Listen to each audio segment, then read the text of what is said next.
Olá, muito bom dia a todos. Eu sou Rodrigo de Novaes, médico de família, professor e escritor, assinando com o pseudônimo Corisco Moura, e a gente vai conversar um período bem curto, sobre o SUS, né? Tá?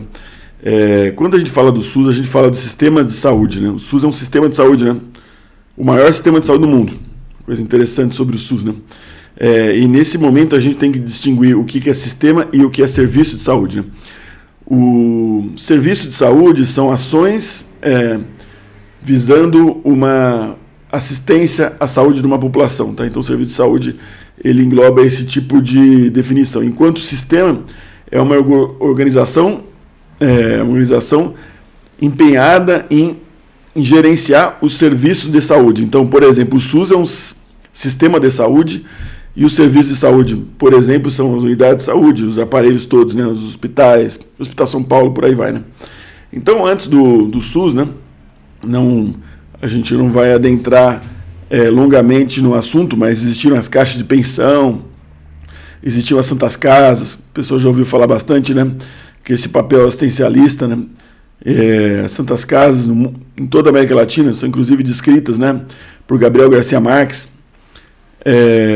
no livro No Amor e Outros Demônios, quando tem um monge lá que ele tá doente, naqueles lugares, aqueles corredores extensos com um monte de doente. Então o que acontecia? Imagina esse cenário, né? O Estado não provia. O que provia era a igreja, né? Então, e as doações. Então, desse tipo de auxílio dependia a comunidade, olha isso. Então o Estado a sociedade não estava organizada para esse tipo de cuidado das pessoas, né? Então a gente pensa no Brasil aí tiveram as caixas de pensões, né? Tá, né? E o INAMPS, né? Foi criado em 1977, a gente pulando alguns degraus ali na conversa, né? É o Instituto Nacional da Assistência Médica e Previdência Social. Era o quê? Era um sistema que garantia aos trabalhadores segurados assistência à saúde. Eles tinham acesso com o seu documento, né? Então o documento deles eles tinham acesso. Quem não tinha acesso? Todo o resto, toda a população que não era trabalhador. A gente já ouviu falar sobre o INAMPS vagamente, né? As filas do INAMPS, famosas filas do INAMPS, né? O INAMPS ele veio a desaparecer no ano de 1993, né? Quando o SUS já estava bem estabelecido, né? Então, antes ainda do SUS, existiu uma experiência linda, né? Na cidade de Montes Claros, Minas Gerais, né?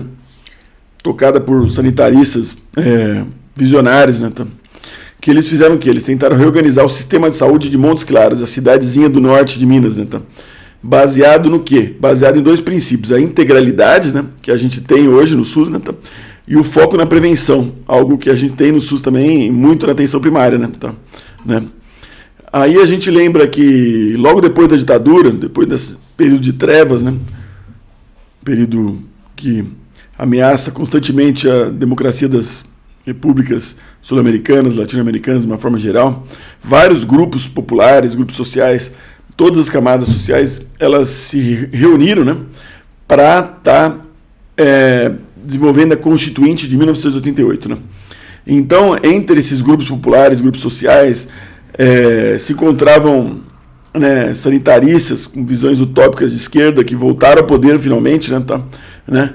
E nomes brilhantes, né, como Ezio Albuquerque, né, como Carlos Santana, Henrique Sebastião Francés, dentre outros, né, que eles desenharam a ideia de um sistema universal de saúde para um país de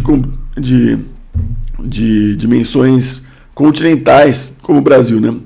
Então estavam se esboçando os desenhos do SUS. O que é o SUS? Né? O maior sistema de saúde do mundo, entendeu? Né? A gente tem aí, né, no Canadá, a gente tem o Medicare, né, mas que é um sistema interessante, que tem uma legislação própria totalmente diferente da nossa, né, com estatutos legislativos específicos para cada província, né, canadense.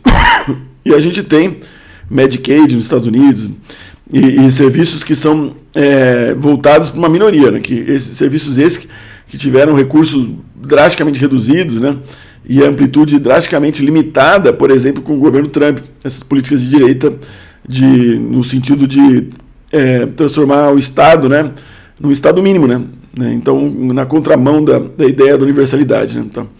Então, né, assim, lembrando, então, a Constituinte foi de 88, mas 2 anos depois, no sentido do detalhamento, né, da lei, existiu a Lei Orgânica da Saúde, a Lei 8080, né, tá? Em 1990. Tá? Então, assim, essa Lei Orgânica da Saúde, ela regulamenta o SUS, né? Então, ela coloca o quê? As diretrizes do SUS. Eu vou pegar o artigo 198 da Lei Orgânica, né, tá?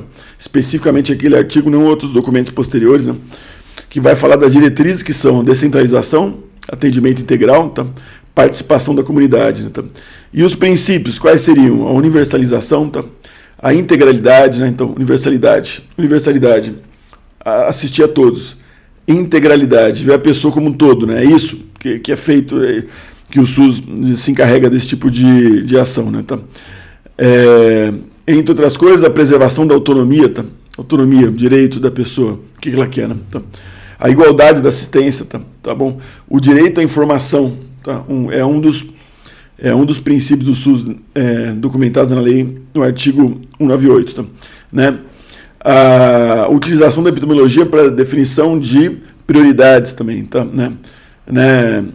A participação da comunidade novamente, tá? A descentralização, entre muitos outros. Então, esse arcabouço, ele recebeu uma vasta regulamentação ao longo de vários anos e anos depois surgiu o Programa Saúde da Família, que ele veio com uma força enorme no sentido de garantir algo que não ocorria, né, que é a assistência a uma quantidade muito maior da população. A gente sabe que existem cidades pequenas que têm cobertura do Programa Saúde da Família de 100%, né, outras de 80%, enquanto que capitais como São Paulo não chegam a 50%. Né? São os desafios do SUS que a gente tem ainda muito pela frente, mas um dos desafios, né, a gente pensando nessa universalidade, é justamente isso, garantir que toda a população tenha acesso ao SUS. Então, um grande abraço a todos, eu convido aos que assistiram a estar buscando essa literatura vasta sobre o tema, e esse foi só um apanhado sobre um dos temas mais lindos do que a gente tem que discutir no dia a dia. Grande abraço a todos.